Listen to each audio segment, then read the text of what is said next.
All right, folks, it looks like people are mostly in the session, so we'll get started. Thanks for joining us tonight. My name is Susan Migliorisi. I'm one of the associate directors in the admission office at Boston College.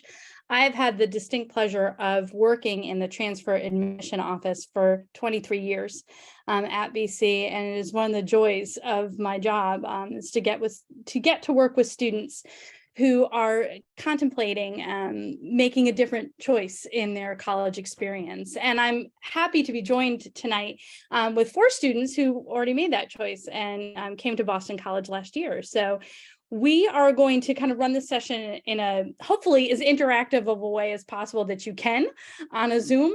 I'm going to only talk for a few minutes and kind of just do a little bit of a general overview about BC and about transferring and things like that. And then what we like to do is turn it over to the students who would tell you a little bit about their lives. And we really want to engage with you and answer all the kinds of questions that you may have about transferring, about Boston College, who we are as an institution, that kind of thing. So we encourage you to put any and all questions that you have in our Q&A function.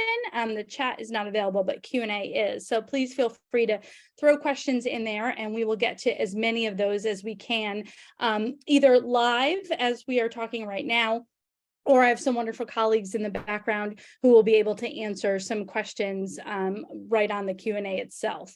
And then we're going to talk with the students for about 35-40 minutes or so. And then the students will go off on their way to study, because we were just talking about the fact that there's a lot going on in midterms and everything right now. And then I'll spend a little bit of time kind of going more through the admission process itself, transfer credit evaluation, and those kinds of things. But let's get started and talk a little about Boston College, about transferring, and about kind of who we are as an institution. As I said, I've worked with transfer students for over 2 decades now. And one of the things that I always like to mention is that I think it's a really amazing thing to make the choice to look at your educational experience and think, whether or not this is working for you, or maybe you've kind of finished a 2-year program and you're ready to go on and get your bachelor's degree, that you're kind of making this really brave choice about seeing your education maybe in a new way than you had when you were coming out of high school or a few years ago. And that there's a lot to consider when you're thinking about transferring and making that kind of choice. So one of the things that I always like to kind of mention about Boston College is that we often hit a lot of what students are looking for when they're thinking about transferring, just by virtue of happenstance in some ways, and in others by kind of mission and purpose of who we are as an institution. But in terms of kind of the things that in some ways are happenstance that a lot of students are looking for in schools, a lot of it has to do with our size and our location. So just some general things to know about Boston College. First and foremost, our name is totally wrong. We aren't actually in Boston. We are about 6 miles west of downtown Boston. We're in Chestnut Hill, Massachusetts, but we are very easily accessible to the city. There's the public transportation in the city of Boston is called the T, and one of the lines, the green line, and it's the B Boston College train, actually ends at the base of our campus. So it's very easy to get in and out of the city itself and have kind of the best of all possible worlds. I think a lot of our students feel, in that you have this campus, and we are really an enclosed campus, beautiful architecture. We're on a hill, so there's a lot of walking, a lot of green space, but at the same time, very easy access to get into Boston for all that can give to a student. Access to internships, the ability to do volunteer work in the city, and just for the fun of going to probably the best college town in the United States. So that's one of the things that a lot of people are looking for is the location, that sometimes the current school that they're at maybe is too rural, or maybe is too urban for them. And we kind of hit that middle ground for a lot of students. One of the other aspects about BC that people tend to look at, and in terms of transferring, is the fact that our size is kind of middle ground as well. We've got about 9,500 undergraduates at BC. And as I mentioned, our name is wrong. So we are not a college. We were, when we were first founded, we didn't have graduate programs originally, but we do today. We got about 4,500 graduate students on our campus. Our undergrads are spread across 4 undergraduate divisions, and our students will talk a lot about that. But the 4 undergraduate divisions at BC are our Morrissey College of Arts and Sciences, our Carroll School of Management, Management, our Lynch School of Education and Human Development, and the Cannell School of Nursing. So all of our students at BC are housed within one of those 4 undergraduate divisions, but everybody at BC takes kind of a common set of courses called a core curriculum that runs across all the liberal arts. So one of the things that a lot of students, when they're looking at transferring, is academically, they want a place that's going to give them some depth and breadth, and that maybe they didn't have both of those things happening at their current institution. And I think that's one of the beauties of Boston College, is that there's this liberal arts core curriculum that all of our students take, yet they can really delve deeply into their majors and have wonderful relationships with faculty, which is another thing that I've noticed as I've worked with transfer students, is that for some students, they're at smaller institutions and they want to keep that connection with faculty, and they want an institution that maybe is a bit bigger, gives them more options for courses, more majors, but they don't want to lose that connection with faculty. Or there's some students who are at larger institutions who definitely want to be somewhere a bit smaller, and have those kind of relationships with faculty. And again, because we kind of hit that middle ground, our students have access to a wide range of courses and majors, yet still have really strong relationships and mentoring kind of experiences with our faculty at BC. And then the final piece about Boston College that a lot of people are really attracted to, and I think certainly impacts the distinctive nature of who we are, is the fact that we are a Jesuit Catholic institution. And there are not, a myriad of Jesuit schools out there in the United States. There are only 27 of us.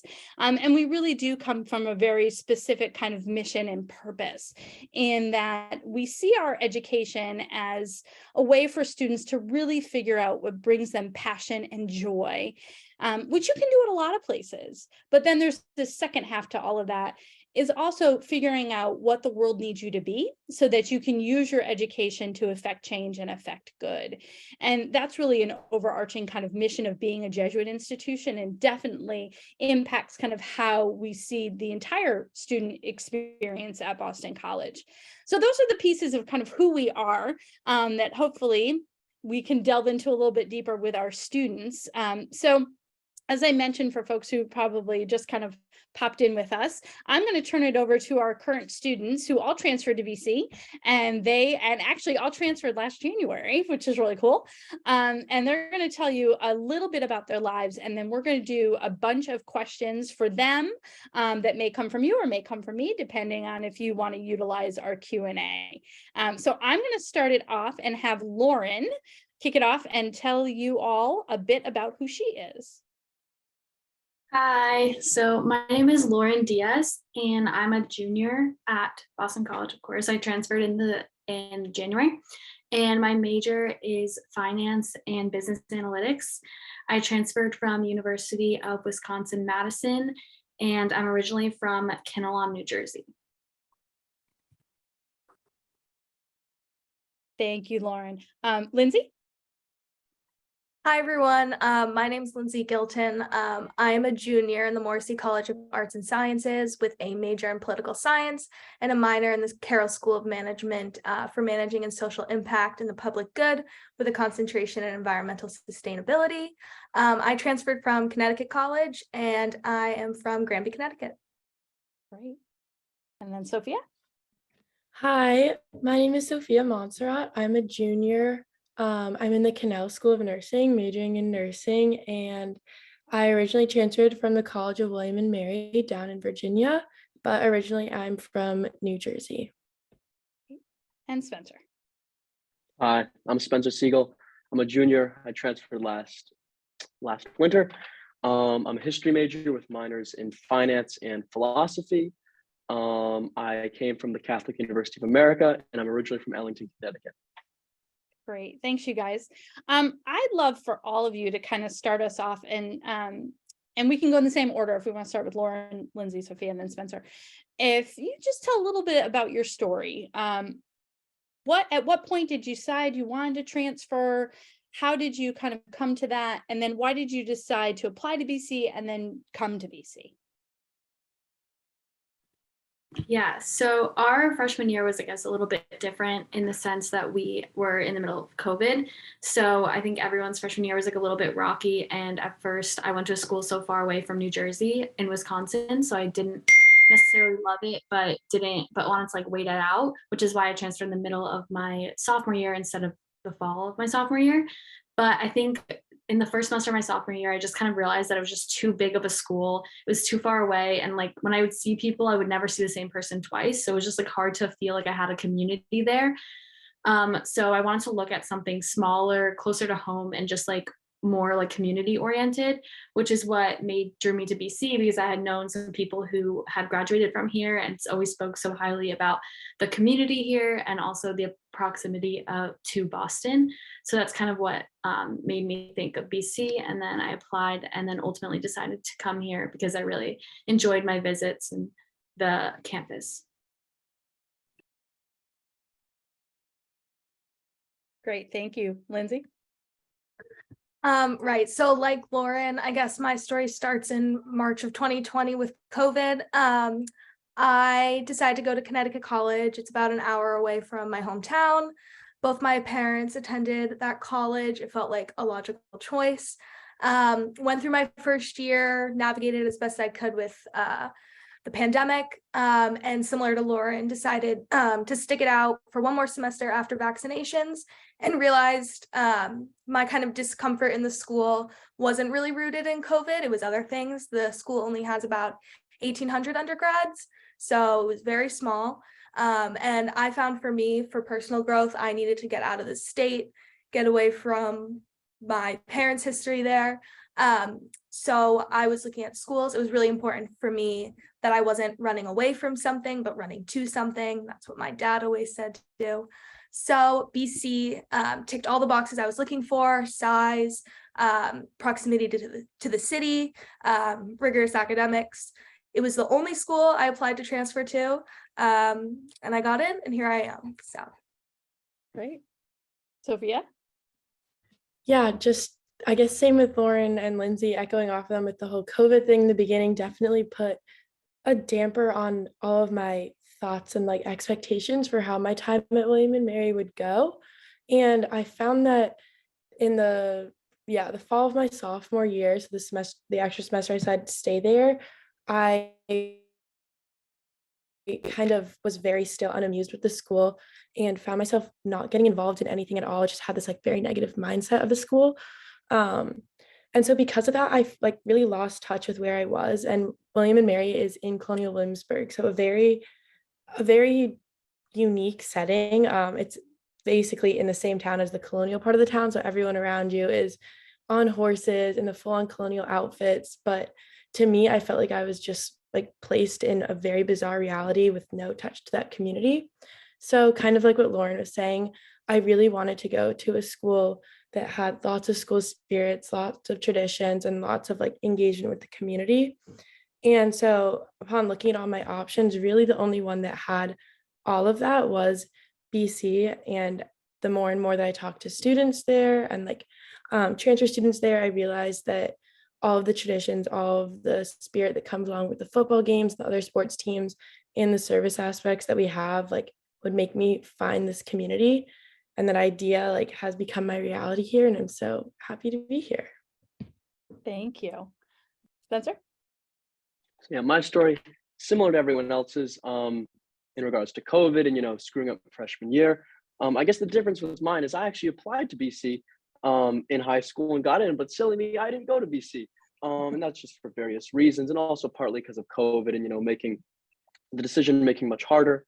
And at my previous school, I did like Catholic University. I just found that I wasn't particularly, challenged academically, and I wanted a more rigorous education. And also, I just wanted a greater diversity of thought. And for me, the religious component of an education was important, as I'm sure you can guess by going to the Catholic University of America. But I wanted just a more diverse set of opinions in an environment as well. So then I began looking, and I also wanted a school, has been echoed before, that had a lot more traditions and, community, stronger community. and just looking, over the schools, and I said, "Hey, BC, that's great. I thought it was great the first time. Let's do this again." So I applied. It was a really, a fun experience. And then I got in, and it's been great ever since. Great. Thanks, you guys. I think, I saw one of the questions, but let me just I'll get back to that one. Let me throw out some stuff to you guys that I've been thinking about. One of the things that often transfer students will talk about is kind of how you integrate like socially, especially because you all had done a year and a half somewhere else. What was that transition like? Any of you can jump in on this. How did you find your friends? What was housing like? How did kind of the social aspects go for you guys? I can talk a little bit about that. I was placed in Stayer, which is it was actually, I think, mostly a junior dorm, but it was a really, really nice dorm. And I was placed in an 8-man, which I would definitely recommend doing, because I was able to meet 8 or 7 new girls, and they ended up becoming my friends even still now. And they introduced me to a lot of other people. And that's kind of how I built my network. And they were super welcoming to me, and super excited to meet me, which I was nervous about that going in. Like, I'm moving into someone else's room, whether they would kind of be bitter about that, because obviously if I wasn't there, I'd be single. But I had the opposite. I had the opposite experience. So yeah, I'm really, really a big advocate for multiple roommates and that kind of living situation, because it was really helpful. Anybody else? Options that you have done to kind of meet people, any kind of activities and things that you've been involved with? Yeah, so I was not placed into an 8-man like Lauren was. I was placed in a traditional double dorm with another transfer student from the same time as me, which was a really amazing bonding opportunity, because we were both sharing this unique experience. But going off that, it didn't lend me to being with someone who knew a lot of people at BC. So we were both kind of entering it blindly. So I definitely really leaned on the other individuals who transferred in with me. They're all still my friends today. We all still hang out all the time, which is a great community to be a part of. But then the way that I really first found myself feeling like a true BC student with a community here and with friends was over spring break. I chose to go participate in the APA volunteer program. So during spring break, I went to basically 30 minutes away from William and Mary, which was very random, but you get placed in a small group and you get put in a location in a different town across the Appalachian Mountain region. And you spend a week there engaging with the community members. I built houses with Habitat for Humanity. And basically you're living with 10 other BC students and going through everything all day together. And that connection and community that I got from that was, I formed bonds that were so deep that to this day, I'm still best friends with all those people. So BC definitely has lots of clubs and extracurriculars and weekend retreats and week-long retreats that you can go on to find the community. And yeah, that's how I found my community here. Thank you. One of the things we don't have is Greek life. So we don't have fraternities and sororities. Did anybody, just show of hands, did anybody go to an institution that had them? 2 out of 4. So if either of you could just pop in and say kind of the difference, whether you're involved in a sorority or not, and the difference of not having them on campus, and what's that felt like socially. Yeah, I was in a sorority at Wisconsin, and it's definitely a lot different, but that's actually kind of what drew me to BC. I wanted a school with no Greek life just because I felt like it kind of turned it into not malicious, but people would look at you differently depending on what sorority or fraternity you're in, or if you're not in Greek life at all, people would be super rude to you. So I feel like the fact that we don't have Greek life just makes it more inclusive of everybody, and it less sections you off, where everybody can kind of be together no matter what sorority you're in or what fraternity or whether you are or not. So I found it to be a really beneficial thing. Cool. The question that someone asked is, what is it like if you're not Catholic or not necessarily religious? How does that impact kind of student life, the kind of Catholic piece of it? And, anybody can jump in on that. So I was not raised religious really in any sense, and I have found myself enjoying the campus ministry clubs the most here, out of all the things I'm involved in. Um, it's definitely you don't then there's no pressure on you whatsoever to engage in anything religious per se, but like the thing that I was talking about, APA, is like a spiritual religiously based um organization and program. And I actually found it really like eye-opening and really exciting to learn about something that I'd never experienced before, really. And basically what I'm trying to say is that you don't have to be religious at all to attend here. No one is forcing you to do anything. It's as much as you want to make it. And for me, it's been such a positive addition to my life, something that I think that I really am so happy that I've found here. And it's a very exciting new area that I get to explore. Make sure anybody else wants to jump in, you can. Otherwise, we'll move to one of the other fun aspects of questions that are popping up, housing. We kind of alluded to housing and how that all works. Let me just give you a sense for if you had applied to Boston College out of high school, for the people in the audience, when you get admitted, you find out whether or not you get 3 or 4 years of housing. We don't have enough on-campus housing to house all of our students at BC. So if you get 3 years of housing, the year you live off campus is junior year. For transfers, it's a little bit different. If you apply for the fall semester, so for like next fall, and you're admitted and you want to live on campus, we guarantee your first year. After that, there's not a guarantee. You can certainly apply to be on a waiting list for housing.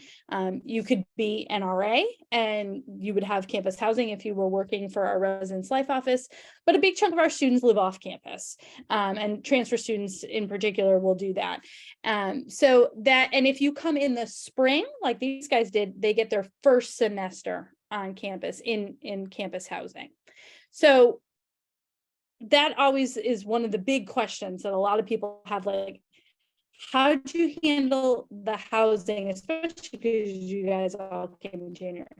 So how have you handled the housing pieces? And if you're living off campus, how did you find your apartment? How did you do all of that? I'm happy to talk about this one. Was a really stressful aspect. At my old school, it was 4 years of residential housing, guaranteed. So the idea of living off campus was very foreign to me. But for my first semester, I essentially accepted the offer from BC. And then I got, from Res Life, I was basically asked my preference for what I wanted for the spring semester. And I personally wanted something where I could meet as many people as possible. So I put an 8-man suite, like Lauren had said, as number 1, 6-man suite as a number 2, and then a 4-man suite number 3. I ended up getting placed in an 8-man. So I was living with 7 other girls. I loved that decision. I'm still really close with those girls. And they actually introduced me to the 2 girls I'm living with right now off campus.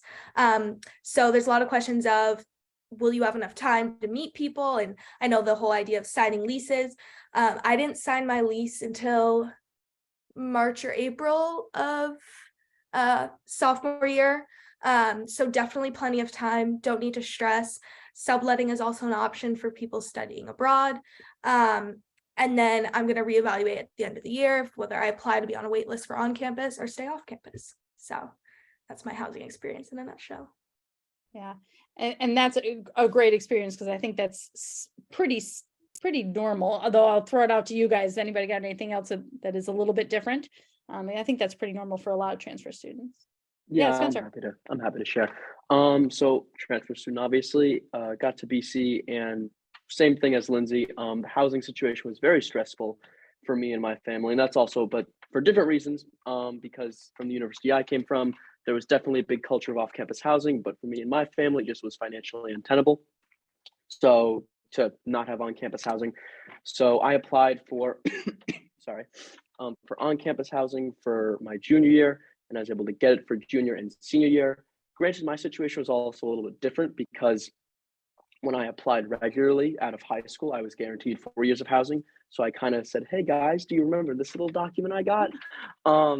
So my I guess piece of advice would be, if that's a concern of yours, that's definitely valid.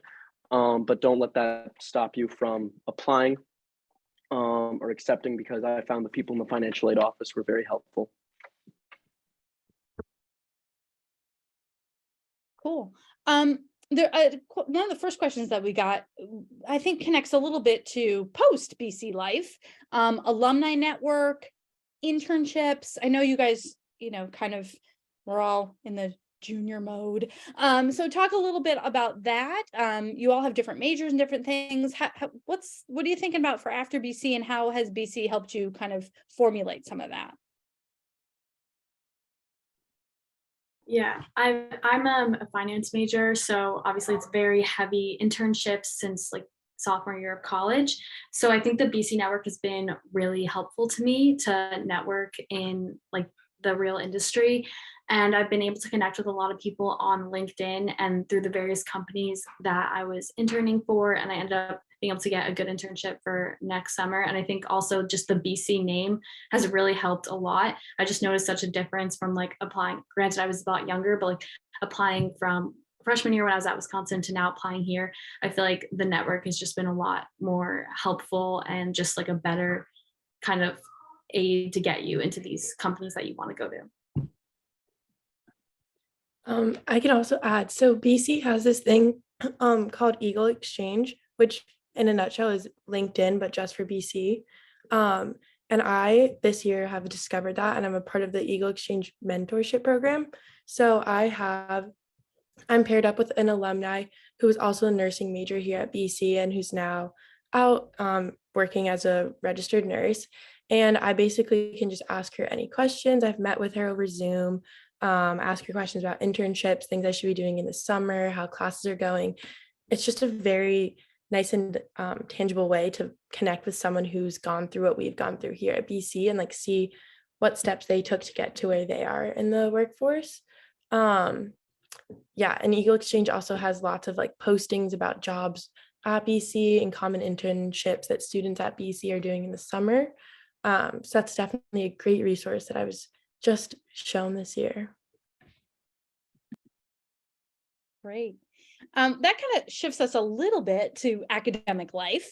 I throw out this question for you guys. Why don't each of you answer this? And when we have Spencer, let's go backwards. We'll do Spencer, Sophia. Oh God, now you're making me do Lindsay and then Lauren. Okay, all the alphas in my head. What's been your favorite class at BC so far? So what name of it, the professor who taught it, and then the size of it, how big it's been. So my favorite class was a class I took last semester, or it's a toss. Oh, I'll do one from each. I'll do one from each. Okay. I'll let you. Class I took last semester called Spain and the Spanish Inquisition. I'm a history major, so it's a history class. And it was taught by Dr. Sellers Garcia, and it was excellent. It's talking, about the Spanish Inquisition, which is often a topic that's very misunderstood, because people hear that and hear Spain and think Spain's totally backwards, and obviously it was a terrible institution. But the class really digs into, what was the rationale behind it? Like, why did the Spanish monarchy think this was a good idea? And how it evolved and was a mirror of Spanish society from its 400-year run. That class was excellent. And then another one that I'm taking this semester is another history class. It's called it's with Dr. Jacobs, and it's called U.S. Foreign Policy 1, and it's detailing essentially U.S. diplomatic history from 1776 until World War I. And it's just awesome. Like, he used to be an actor before he was a history professor, so he quite literally brings the history to life. And it's just a pleasure and a privilege to have taken both of those classes. And how big were they? What were the sizes of each of them? The Spanish Inquisition class was probably less than 20 kids, between like a dozen and 18. And the U.S. Foreign Policy class, that's more of a lecture style class, so between like 40 and 50 kids. Great, thank you. Okay, Sophia.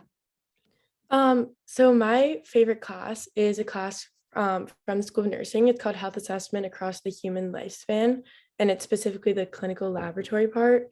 It can be taught by a variety of different professors within the nursing school, but mine happens to be taught by Father Ross.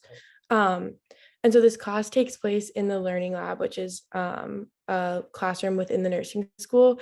And essentially it's a fake hospital floor. So it's a giant room. It has 12 fully equipped hospital beds with all the monitors. The beds go up and down. You can move them. Things will make noises at you. And in this class is where you learn how to do all of the crucial nursing skills and exams. And I just loved how engaging and hands-on this class was, and how the professors were constantly weaving in stories from their clinical experiences and like providing with scenarios about things they saw and how you might see it. It's definitely been the most hands-on class I've ever been in. And the size of it, my class was about 12 students. They take your grade and they break you up. So you get to know everyone super well, the professors super duper well. And yeah. Great, thank you. Lindsay. So my favorite course, so hard, but was in the spring, and it's technically primarily for freshmen, but there were a handful of us transfer students in there, and it was called Powering America, and it's an enduring problems course. So it was looking at the use of energy throughout the history of America, usually from about early 1700s to about today. And I really liked it because it was 6 credits instead of your 3, and it counted for both the history 2 core requirement and the natural science requirement. It was taught by 3 professors, Professor Valencius, Professor Ebel, and Professor Offen. And you got a perspective from a historian, a geologist, and an oceanographer. So an amazing course. It had a lecture component, a discussion component, and a lab component. The lecture was about 40 students. Lab was 8 students, and the discussion we kind of broke up into groups of like 10. So great course, and I really recommend those types of classes for freshmen because you get introduced to a ton of different disciplines and a ton of different students. So. And those enduring questions, complex problems courses that we have are fantastic. Originally, they were geared just for freshman students, in their first year, but they've made a concerted effort to open up particularly that class for transfers, which has been super popular and super great. So awesome. Lauren.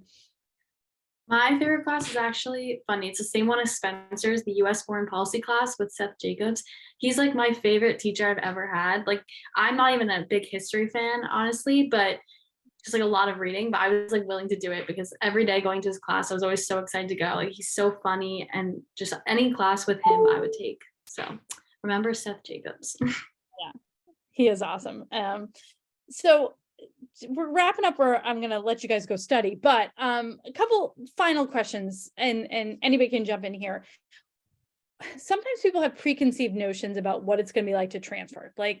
And I guess what I want to throw out to any of you is, if you had an idea in your head about what it was going to be like to transfer, what things were true and what things were not true, were like totally wasn't what you thought it was going to be.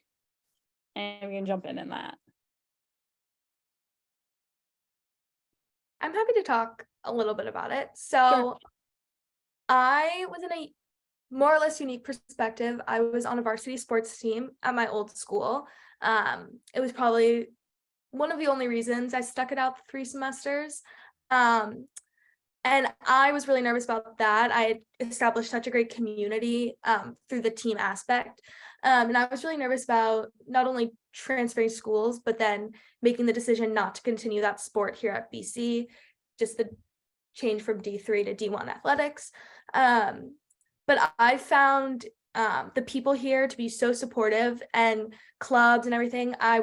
Have found my physical activity outlet through the recreation center. So in the spring, I took a group fitness certification class. And so now I teach spin at the fitness center, which is so fun. And I do events with the other group fitness instructors, and I get to meet people. Familiar faces come to my classes. And that's a way I've been able to kind of transition that community I had at my old school to a community here at BC. So if you find yourself on campus, find me at STEM 45. Super fun. Awesome. All right, so this is my final question for you guys, and each of you get to do this one as well. And we'll start with Spencer again. We'll go the backwards way, alphabetically. Your one piece of advice for somebody thinking about transferring, not necessarily to BC, but you were all in this place. And it's, again, I think it's a really brave decision to make. So, because it's easy to kind of stay where you're at, even if you're not 100% happy. So what's like your one piece of advice that you give to somebody who's kind of right now trying to figure out what to do? That's a tough one. I think I'm just gonna have to go with the classic answer is even if you're still on the fence about whether you're gonna stay at your school or not, still submit the application. Just because that doesn't mean that you're going to transfer. It just means you have that option. And with that, this is just my personal philosophy: take it or leave it. I only applied to one school and transferring. So I would recommend only applying to, as many as 3, just because depending on the essays, they can be really specific and individual. And balancing that with, a collegiate coursework can be difficult, as well as, community stuff and, social events and whatnot. So that would be my piece of advice. Great, thank you. Sophia? I guess the one thing I'd say about going through this whole transferring process and my advice is that something that my parents actually told me and I laughed about and thought it was very silly. But I think that it's really important to make pro and cons list. Obviously, that sounds a lot easier than it is. Like, you've already been to one school, you know what it is that you don't like about that school and what it is that you're looking for in your other school. So when you're deciding where to transfer, you can't just think about it based on like your preconceived thoughts about what that school is. You should make this pro cons list totally blindly. You should kind of make it like a wish list, write down the things that you really want, the things that you don't want, and then basically go shopping. Like, look at the schools, see what it matches and what it doesn't match, because this is basically like you're given a second chance and you want to make sure that you're using that second chance to go somewhere that's going to make you flourish and like make you as happy and as successful as you can be. Awesome, thank you. Lindsay? Yeah, I would say first, something I needed to hear this time last year actually was this is hard and it's tough, but you can ask for help. And there are so many people in your corner, both at your old institution and possibly at your new institution. I've tapped into so many resources, whether that's been my family, other transfer students. Jeff in the admissions office was great during my transition to BC, disability services, student health counseling services. There are people in your corner that want to help you succeed. Don't be afraid to ask for that help. And also, like, don't be afraid to share your transfer experience. I know, like, sometimes it's like, I just don't want people to know I'm a transfer, but I found that students at BC like love to hear that. They love to hear that you're here now, part of the community. Share it with them. People want to make friends. So I would say take it as part of who you are and go for it. That's great. Lauren? Yeah, I would agree with that. And also just like recognize that it's going to be a hard decision. You don't have a magic ball. I know that was something that I really struggled with. It's just like knowing, am I making a right decision? Am I not? Like, is this experience going to be better? Is it not? There's so many questions. There's so many what ifs, but my dad always told me you're in charge of your own destiny. If you don't like your situation, only you have the power to change it. So sometimes you just have to take a leap of faith. That's awesome and a great way to kind of round out the student panel. I want to thank these guys for an awesome panel, for all the great information. Just want to point out that we are also resources for all of you out there. So before they head off, do you guys want to maybe in the Q&A, or I don't know, can you do it in the chat maybe? Let's see if I change it to everyone. Okay, if you are comfortable, throw your emails in the chat. I'm throwing mine in right now. But our students are going to leave, but attendees stay because I'm going to talk a little bit about kind of applying and transfer credit evaluations for the next 10 minutes or so. So after these guys put their emails in, I'm going to say, go have a wonderful night and we'll see you on campus tomorrow. And thank you for everything, you guys. So yeah. But again, attendees, hang in there. We're just going to go through a little bit about some of the nuts and bolts of applying to transfer. I know there were a ton of questions in the Q&A about that in terms of how many students we're looking for and all of those kinds of good things. So I will touch on those in case people didn't see all the answers in the Q&A as well. But again, my email is also in the chat and on our website, and the other transfer staff is as well. So if we don't get to all of your questions, or there's particular things that you want to ask us, shoot us an email. We'll happily answer those. Just want to kind of talk through a little bit about the kind of different rounds that you can apply, because there are 2 different times for transfer students. We are kind of in the thick right now of students who are applying for our January semester. And so the deadline for that was November 1st. There's some things to know, particularly about January, about who can apply at that time. So the way that it works at Boston College when you're applying to transfer, you cannot apply to transfer in the middle of your first semester of college. So if you are currently a first semester